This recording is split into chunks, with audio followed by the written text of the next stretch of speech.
1절에서 9절 말씀. 자셨으면 다 같이 자리에서 일어나셔서 하나님의 말씀 받들어 읽습니다. 요한복음 4장 1절에서 9절 말씀입니다. 예수께서 제자를 삼고 세례를 베푸시는 것이 요한보다 많다 하는 말을 바리새인들이 들은 줄을 주께서 아신지라.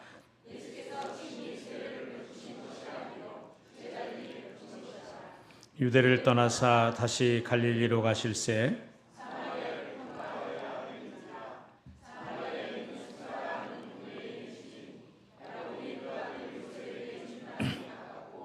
거기 또 야곱의 우물이 있더라. 예수께서 길 가시다가 피곤하여 우물 곁에 그대로 앉으시니 때가 6시쯤 되었더라.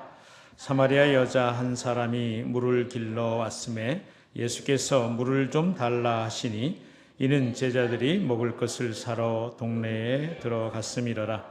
사마리아 여자가 이르되 당신은 유대인으로서 어찌하여 사마리아 여자인 나에게 물을 달라 하나이까 하니 이는 유대인이 사마리아인과 상종하지 아니함이러라. 아멘.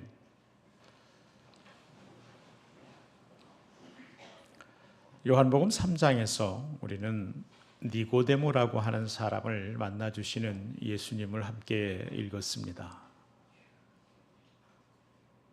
그리고 오늘 4장에서 또 한 사람을 만나주시는 예수님을 우리는 함께 읽습니다.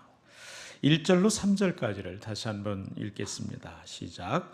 예수께서 계자를 삼고 세례를 베푸시는 것이 요한보다 많다 하는 말을 바리새인들이 들은 줄을 주께서 아신지라.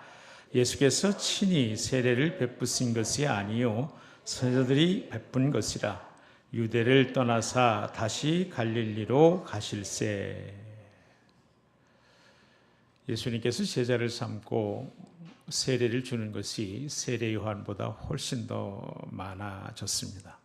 성경은 굳이 가로하고 예수님께서 친히 주신 것이 아니라 사실은 제자들이 준 것이다, 이렇게까지 설명해야 할 정도로 당시 참 유명한 선생님이었던 세례 요한보다 더 급격하게 많은 사람을 모으고 많은 사람들이 따르는 예수님에 대한 관심은 사뭇 진지하기도 했지만 많은 경우 시기와 질투의 눈길 섞여 있었습니다. 그래서 사실 예수님 주신 게 아니고 예수님의 제자들이 주신 거거든, 그런데 라고 설명을 해야만 했는지도 모릅니다. 어쨌든 예수님은 당시 유명한 선생님이었던 세례자 요한보다 훨씬 더 유명해졌습니다. 성공했습니다. 큰 것을 성취했습니다. 칭찬과 명성, 인기가 그분을 이제 따라다니게 되었습니다. 그런데 예수님은 유대를 떠나 그 인기 많은 성공과 성취의 현장을 떠나 다시 갈릴리 시골 그곳으로 가셨다, 그렇게 말씀하고 있습니다. 성공과 성취, 인기를 뒤로 하고 다시 갈릴리로 가시는 예수님을 통해 그분의 관심이 무엇인지를 우리는 먼저 깨닫게 됩니다. 한 영혼에 대한 관심과 사랑이 그분의 삶을 압도하고 있음을 우리가 보게 된다는 말입니다. 이 말씀의 시작을 통해서 우리는 먼저 하나님께서 우리에게 들려주시는 음성을 듣습니다. 너는 무엇에 끌려 사느냐? 무슨 생각하고 한 주간 사셨어요? 여러분의 행동을, 여러분의 삶을 이끌어가는 것은 무엇이었습니까? 혹 여러분을 압도하는 것은 어떤 것이었습니까? 여러분이 시간 나면 한 것은 무엇입니까? 여러분에게 재물이 생기면, 돈이 생기면 한 것은 또 무엇입니까? 예수님께서 그 성공과 성취를, 인기와 인정을 뒤로 한 채 갈릴리로 행하시는 모습, 그 모습은 우리가 이제 살펴보고 또 아는 대로 한 여인, 한 영혼을 향한 뜨거운 사랑, 그것이었습니다. 그분에겐 그 어떤 성공도 성취도 한 영혼에 대한 사랑을 이길 수 없었습니다. 그분은 한 영혼에 대한 압도하는 사랑이 삶을 이끌고 계셨다, 그런 얘기입니다. 그 사랑이 오늘 나를 여기 있게 하신 줄 믿습니다. 그 사랑이 나를 지금 여기 있게 했습니다. 내가 아직 그분을 알지 못할 때에 그분은 나를 위하여 죽기까지 사랑하심으로 하나님께서 나를 얼마나 사랑하시는지를 온 몸으로 온 삶으로 죽음으로 확증해 주셨습니다. 오늘 그 예수님의 영혼을 향한 뜨거운 사랑이 칭찬과 명성을 뒤로 한 채 성공과 성취를 뒤로 한 채 한 영혼을 만나기 위하여 갈릴리로 가고 계신 것입니다. 나의 관심은 무엇인가? 먼저 오늘 이 아침에 주님의 음성으로 듣게 되기를 원합니다. 지난 한 주간 동안 나를 이끌던 나의 관심은 무엇인가? 나의 눈을 끌던 그 무엇이, 내 안목을 사로잡던 그 무엇이 나의 삶을 이끌어왔나? 이 한 주간 동안 그 어떤 것도 아닌 사람에 대한 진정한 사랑이 우리를 이끌어가는 한 주가 되기를 주의 이름으로 축복합니다. 내게 베푸신 주님의 그 사랑으로 오늘도 내일도 한 주간도 우리가 살아갈 수 있기를 주의 이름으로 축복합니다. 4절 말씀 함께 읽어봅니다. 시작. 사마리아를 통과하여 하겠는지라. 이 유다에서 말이죠, 갈릴리로 가려면 사마리아를 통과해야만 했습니다. 이 예루살렘은 이스라엘의 남쪽에 있었고 갈릴리는 저 북쪽에 있었으니 그 중간에 있는 사마리아를 통과해야만 갈릴리로 가게 되어 있었어요. 그래서 그냥 직로, 그냥 반듯하게 가면 예루살렘에서 세겜이라고 하는 곳을 거쳐 사마리아로 그리고 갈릴리로 향하여 그렇게 북진하게 되어 있었습니다. 그런데 당시 유대인들은 그렇게 다니지 않았습니다. 유대에서, 예루살렘에서 사마리아를 거쳐 갈릴리로 가는 그 길이 바로 가는 길인데, 가깝고 평탄한 길인데도 불구하고 유대인들은 굳이 오른쪽으로 여리고를 거쳐 요단강 동편으로 해서 그렇게 사마리아로, 즉 세겜과 갈릴리로 그렇게 세겜과 사마리아를 비껴서 이렇게 올라다니곤 했었어요. 우리가 잘 아는 것처럼 그것은 사마리아에 대한 남유다 사람들의 그 증오, 경원시하는, 배척하는, 상종하지 않는 그런 습관, 마음 때문에 그랬습니다. 우리가 성경을 읽어보면 열왕기 하 17장에 보면 북이스라엘이 아수르에 의해서 멸망될 때에, 그러니까 사울 왕으로부터 시작된 이스라엘의 역사를 우리는 잘 압니다. 이어 다윗이 세워지고 다윗의 아들 솔로몬 때에 가장 흥왕해서 그렇게 단일 왕국으로 내려오다가 솔로몬의 죄악 때문에 나라는 나뉘게 되고 솔로몬의 아들 르호보암이 예루살렘을 중심으로 유다와 베냐민 반지파만으로 유대, 남유다를 구성하게 되고 북이스라엘은 여로보암이라고 하는 왕이 나머지 10개 반지파를 다 모아 사마리아를 중심으로 북이스라엘을 형성했댔습니다. 그렇게 분열 왕국으로 쭉 지내오다가 주전 722년경에 북이스라엘이 북쪽에서 일어난 강국 아수르, 우리가 아시리아로 기억하는 나라입니다. 아시리아에 의해서 멸망당합니다. 이 아시리아는 요나서에 나오는 니느웨를 수도로 하고 있었던 초강대국이었죠. 그렇게 북이스라엘이 이 아수르에서 멸망당하는데 그 이야기를 기록한 열왕기하 17장에 가보면 그 북이스라엘을 멸망시킨 아수르가 그 북이스라엘 사마리아를 통치하는 방식으로 그 바벨론 사람들, 외국 사람들을 전부 데려다가 사마리아에 살게 했어요. 혼혈 정책을 한 거죠. 그래서 그냥 자기 나라처럼 그렇게 만들어 버리려고 그랬어요. 그리고 실제로 혼혈이 된 채로 대대로 내려오게 됩니다. 유대인들은 끝까지 내려오면서 그 후로도 100여 년 더 가다가 주전 586년에 바벨론에 망하게 되고 바벨론에 70년 동안 포로 생활을 하고 다시 돌아와서 그들이 지내 400년 정도가 흐른 후에 예수님 때가 된 거지요. 예수님 때까지도 이 남유다 사람은 자신들의 혈통만이 히브리인들이고 자신만이 참 이스라엘이라고 생각해서 북이스라엘, 사마리아를 중심으로 한 사람들은 혼혈이 된, 그래서 외국인보다도 이방인보다도 더 몹쓸 것들로 심지어 개라고 칭하면서 상종하지를 않았댔어요.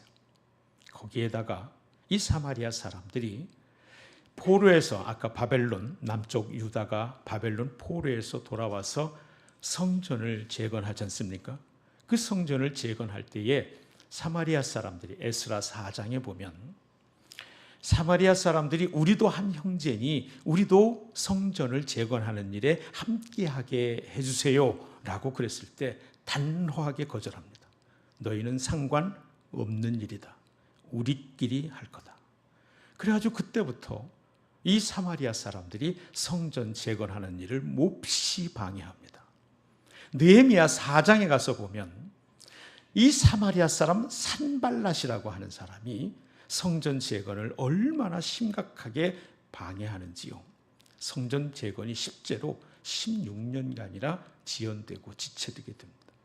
없는 말로 다 꾸며서 바벨론 총독에게 고소하는 일들까지 할 정도로 열심히 사마리아 사람들은 예루살렘 성전 재건을 방해를 해요.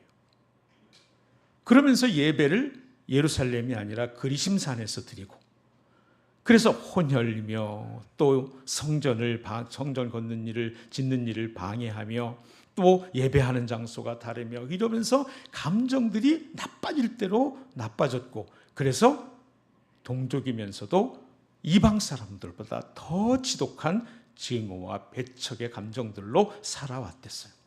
그래서 예루살렘에서 갈릴리로 갈 때에는 그렇게 직로로 택하지 아니하고 사마리아를 피해 가느라고 여리고로 요단 동편으로, 그래서 갈릴리로 가는 멀고도 험한 길을 선택해서 다니곤 했습니다. 그런데 예수님은 오늘 4절에 뭐라고요? 사마리아를 통과하여야 하겠는지라.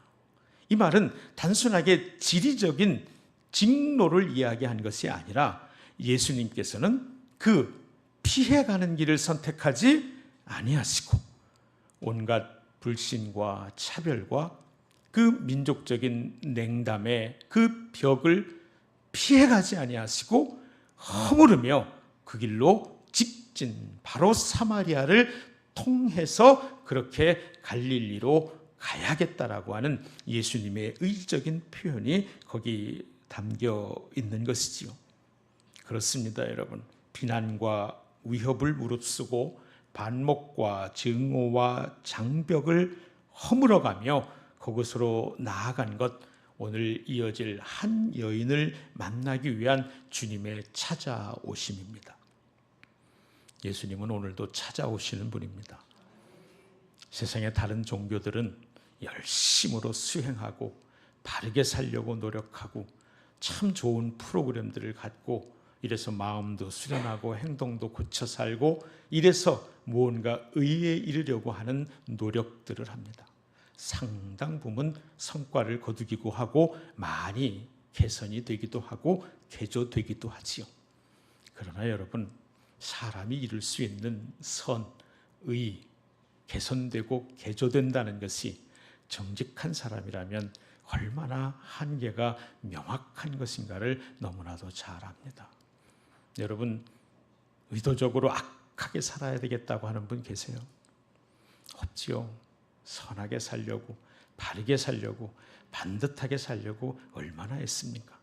그러나 모두가 다 그렇게 살거나 사라지는 것은 아니라는 것을 정직한 사람들은 깨닫게 됩니다. 그래서 많은 사람들이 결국은 그런 피나는 노력 끝에 허무주의에 빠지게 되고 어떻게 해야 될지 알 수 없겠다. 그것이 구원이든 해탈이든 그 득도든 무엇라고 표현되든 불가한 거라고 하는 결론, 불가지론에 그리고 불가능의 결론에 그 벽에 부딪히면서 좌절하고 그래서 허무하게 생을 마치기도 하는 것을, 그 모든 종교가 일시적인 위안을 주고 도덕적 격려가 되기는 하지만 끝내 우리 인생을 온전하게 구원하지는 못한다는 사실을 우리는 알게 되지요. 그런데 우리가 믿는 하나님은, 우리가 믿는 예수님은 이 땅에 친히 그 온전하신 하나님이 찾아오셔서 우리에게 힘이 되어주시고 우리의 온전함이 되어주시고 우리의 능력이 되어주셔서 우리를 구원에 이르도록 이끄시는 분이라고 하는 사실입니다. 기억하십시오. 힘주세요라고 기도할 때에 주님은 우리에게 힘주는 대신 우리 안에 계셔 힘이 되어주십니다. 할렐루야. 내가 그분의 손을 잡고 몸부림할 때에 내 힘 다하여 손이 풀릴 그때를 아시기에 내가 그분의 손을 잡아보려고 애쓰고 했을 때 그분은 나의 손을 덥석 잡아주십니다. 내가 놓쳐도 그분이 잡고 계실 수 있기에 우리는 그것을 은혜라고 말하는 겁니다.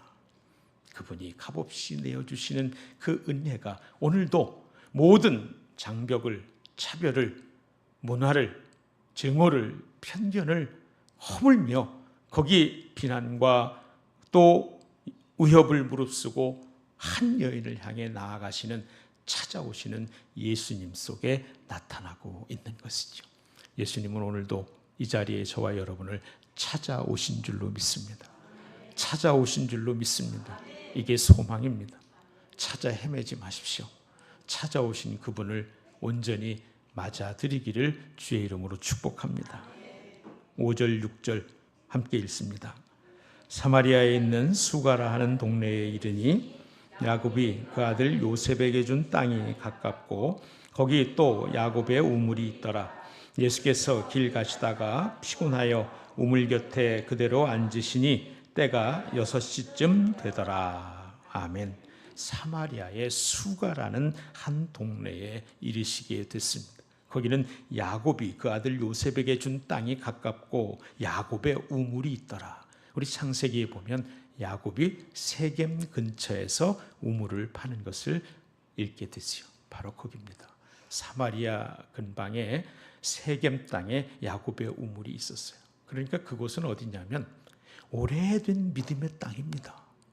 오래된 하나님의 역사가 흐르는 땅이에요. 거기 하나님의 놀라우신 은혜가 면면이 흘렀던 땅입니다. 믿음의 사람들이 살다 간 땅이 거기에요. 야곱의 우물이 거기 있었다라고 말하고 있습니다. 그리고 그 우물은 지금도 여전히 그 사마리아 사람들, 온갖 편견과 차별에도 불구하고 살게 하는 생수가 되어 그들에게 젖줄로 있는 곳, 거기가 사마리아였습니다. 그런데 거기 한 여인이 물길로 왔습니다. 몇 시에 왔다고요? 6시에 왔다고 그랬습니다. 유대 시간의 6시는 우리의 정오입니다. 신약 성경에 시간이 나오거든 그냥 6을 더하면 됩니다. 6을 더하면 그냥 쉽습니다. 그러니까 6시면 정오가 되는 거예요. 정오에 한낮에 팔레스타인, 한낮의 중동은요 몹시 뜨겁습니다. 사람이 다니질 않습니다. 그 시간에 우물을 길러 온다라고 하는 것은 뭔가 사연이 있는 분입니다. 사람의 눈을 피하는 분입니다. 사람을 만나고 싶지 않은 분이에요. 이 여인은 이제 우리가 알기도 하고 또 읽어나가겠지만 참 깊은 사연이 있는 분입니다. 다른 사람의 눈을 피하고 다른 사람을 만나고 싶지도 않고 정말 만나는 게 너무너무 힘든 그런 사람이에요. 하나님의 은혜는 흐르고 있지만 거기에 6시 정오 한낮에 사람들의 눈을 피하며 살아야 하는 그 사람을 주님이 만나 주신다는 말입니다.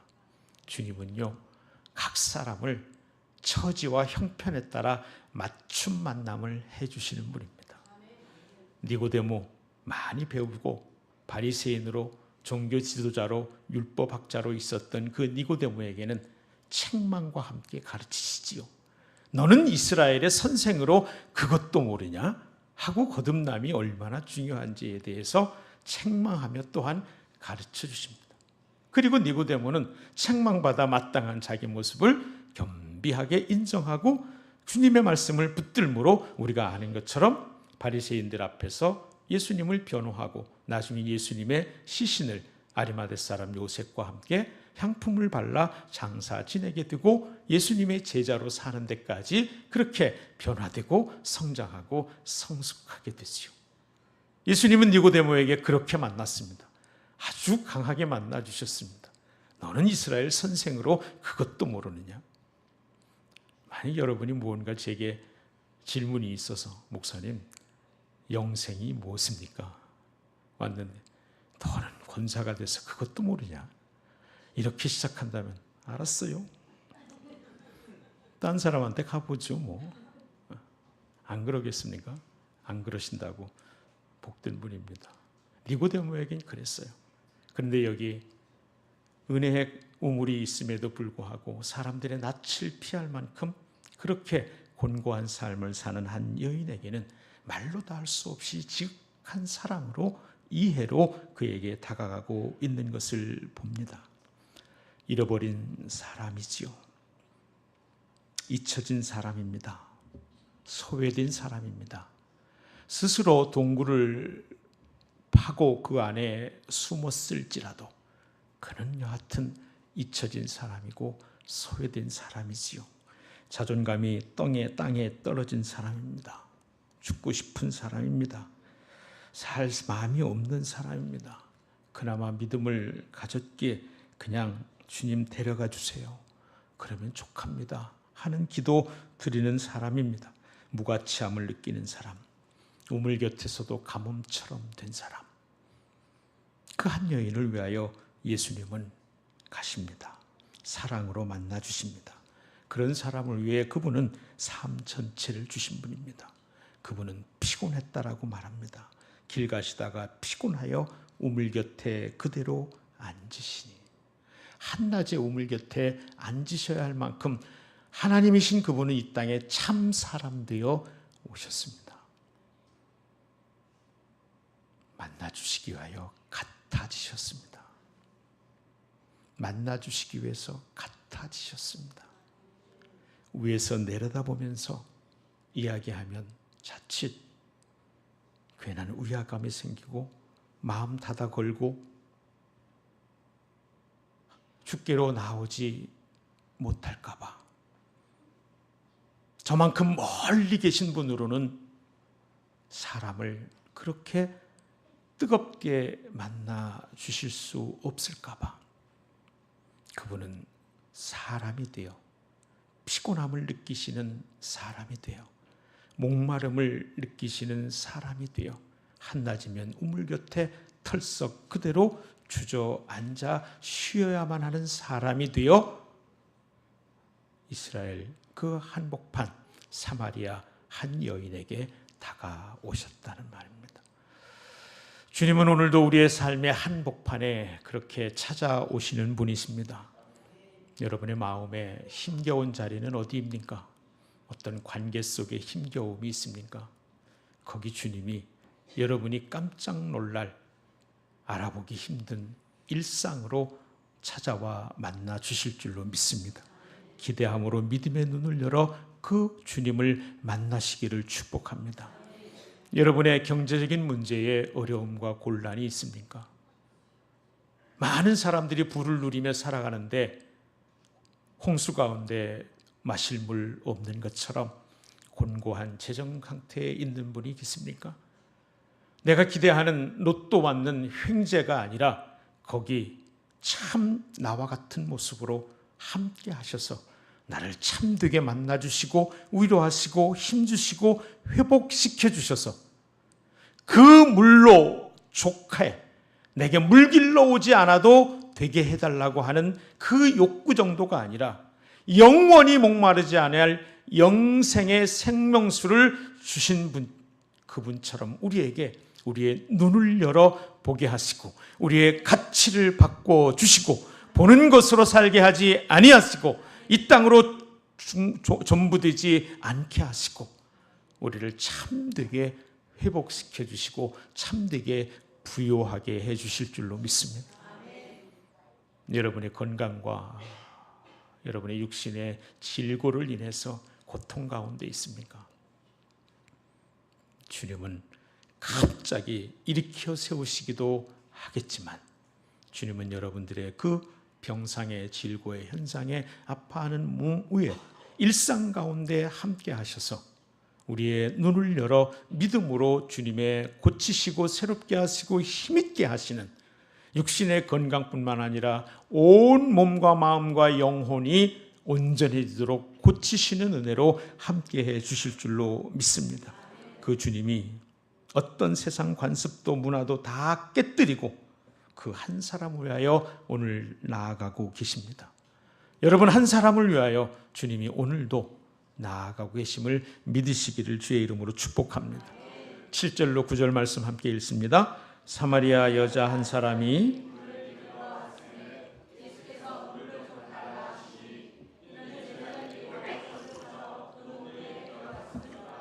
사마리아 여자가 이르되 당신은 유대인으로서 어찌하여 사마리아 여자인 나에게 물을 달라 하나이까 하니 이는 유대인이 사마리아인과 상종하지 아니함일러라. 아멘. 앞서 유대인과 사마리아인들이 상종하지 않는 이유들과 역사에 대해서는 잠시 살펴보았습니다.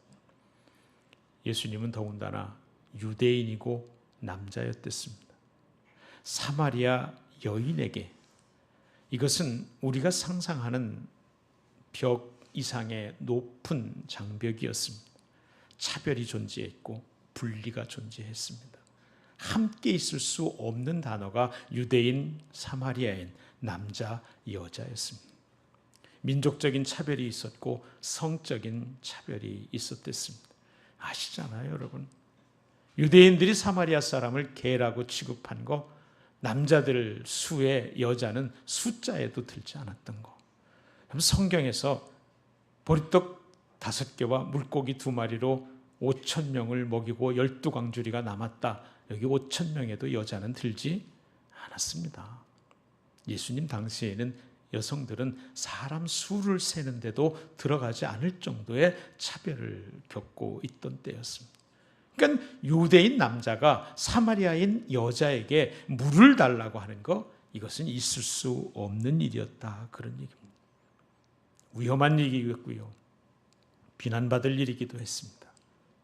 그러나 주님은 그 위험한 일, 비난받을 일 개의치 아니하시고 한 영혼에 대한 사랑에 압도되어 그 여인에게 물을 달라고 말씀하고 계신 겁니다. 바리새인이었던 니고데모와는 다른 여인이지요. 유대인 바리새인이었지만 이 여인은 사마리아 이방인이었습니다. 찾아온 니고데모였지만 이 사마리아인은 피하고 싶은 사람입니다. 당당한 니고데모, 그러나 숨고 싶은 여인입니다. 유력한 사람 니고데모, 그러나 미천하기 일데없는 여인입니다.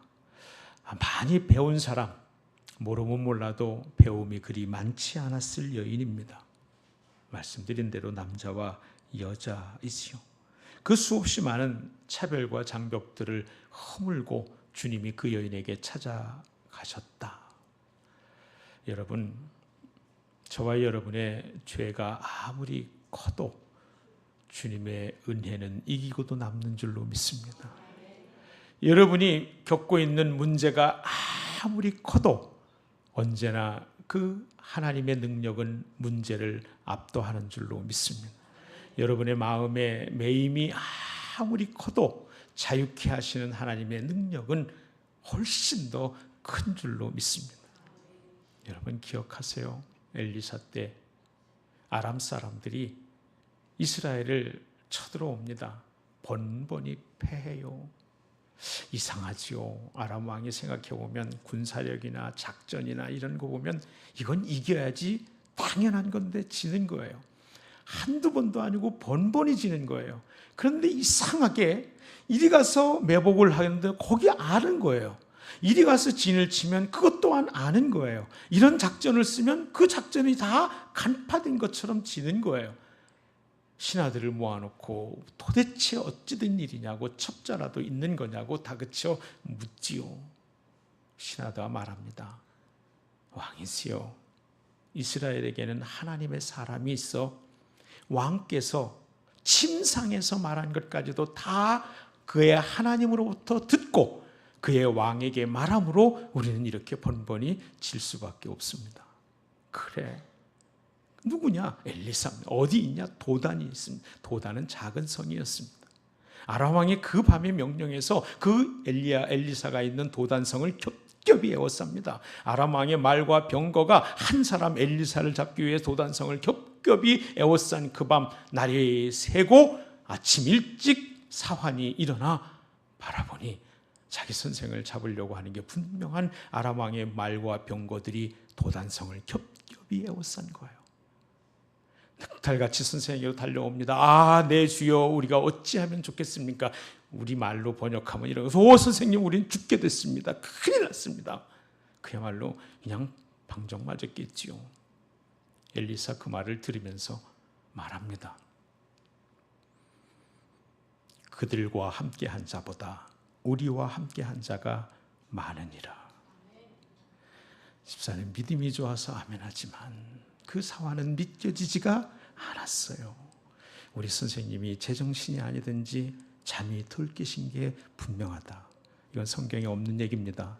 그렇게 생각했을지도 모릅니다. 믿어지지 않는 거예요. 믿어지지 않는 것만은 분명해요. 왜냐? 뒤이어 그 엘리사가 그 사환을 위해 기도합니다. 하나님, 저희의 눈을 열어 보게 해 주시옵소서. 저희의 눈을 열어 보게 해 주시옵소서. 하나님께서 그의 사환의 눈을 열어 보니 하나님의 불말과 불병거가 산에 가득하여 엘리사를 둘렀더라. 할렐루야. 아람 왕의 말과 병거들이 엘리사를 잡으려고 겹겹이 에워쌌지만 하나님의 불말과 불병거들은 그보다 더 큰 힘으로 엘리사를 둘러싸고 있었던 것입니다. 믿음의 눈이 열려지기를 축복합니다. 기도합시다. 기도하여 이르되 주여 저의 눈을 열어 보게 하옵소서. 기도하여 이르되 주여 나의 눈을 열어 보게 하여 주시옵소서. 하나님께서 눈을 열어 그 사환이 봄에 하나님의 불말과 불병거가 산에 가득하여 엘리사를 둘렀더라. 하나님께서 나의 눈을 열어 봄에 하나님의 천군과 천사가 가득하여 나를 둘렀더라. 할렐루야. 할렐루야. 모든 편견과 차별, 모든 문화적 간섭, 또 닥쳐올 위험과 비난을 무릅쓰고 한 여인, 필요한 그 여인을 향해 그렇게 찾아가시는 사랑에 압도된 주님은 오늘도 어제나 변함없으신 나의 주님이신 줄로 믿습니다. 니고데모의 주님이 나의 주님이십니다. 여러분에게 혹여 책망하거든 주님이 나를 니고데모쯤으로 여겨주신다고 믿음의 눈을 열어 보시기를 바랍니다. 이 사마리아 여인의 예수님이 나의 예수님이십니다. 내가 지치고 상하여 어찌할 수 없고 숨고 피하고 도망가고 싶을 때, 어쩌자고 그 한낮 12시에 아무도 안 오는 그때 먼저 와 기다리시며 나를 만나주시고 나를 다시 일으켜 주시는, 이제 다음 시간에 계속해서 보겠습니다만 그는 마침내 예배자로 서는 것을 우리가 보게 됩니다. 회복시켜 주시는 그 예수님, 사마리아 여인의 예수님이 나의 예수님인 줄로 믿습니다. 아무리 지치고 상하고 힘겹고 그래서 피하고 싶고 도망가고 싶은 그 자리에도 주님은 찾아와 함께 계신 것을 믿음의 눈을 열어 볼 수 있기를 주의 이름으로 축복합니다. 참 좋으신 하나님 아버지, 니고데모에게 그렇게 만나주신 주님이 사마리아 한 여인에게 또 이렇게 만나주시니 주여 내 삶에 때론 니고데모처럼 때로는 사마리아 여인처럼 찾아와 만나주시는 주님 인하여 감사합니다. 한 주간도 그 주님 눈을 열어 보게 해 주시옵소서. 눈을 여시도록 기도의 자리를 떠나지 말게 하여 주시옵소서. 기도하여 이르되 눈을 열어 보게 해 주시옵소서. 하나님께서 저의 눈을 여니 봄에 하나님의 불말과 불병거가 산에 가득하여 엘리사를 둘렀더라. 주님 기도합니다. 나의 눈을 열어 보게 해 주시옵소서. 절망의 나를 깨워 주시옵소서. 의심의 나를 깨워 주시옵소서. 주여 나를 살려 주시옵소서. 내 눈을 열어 보게 하여 주시옵소서. 하나님 나를 둘러 함께하고 계신 것을 보며 승리하게 하여 주시옵소서. 예수님의 이름으로 축복하며 간절히 기도 올리옵나이다.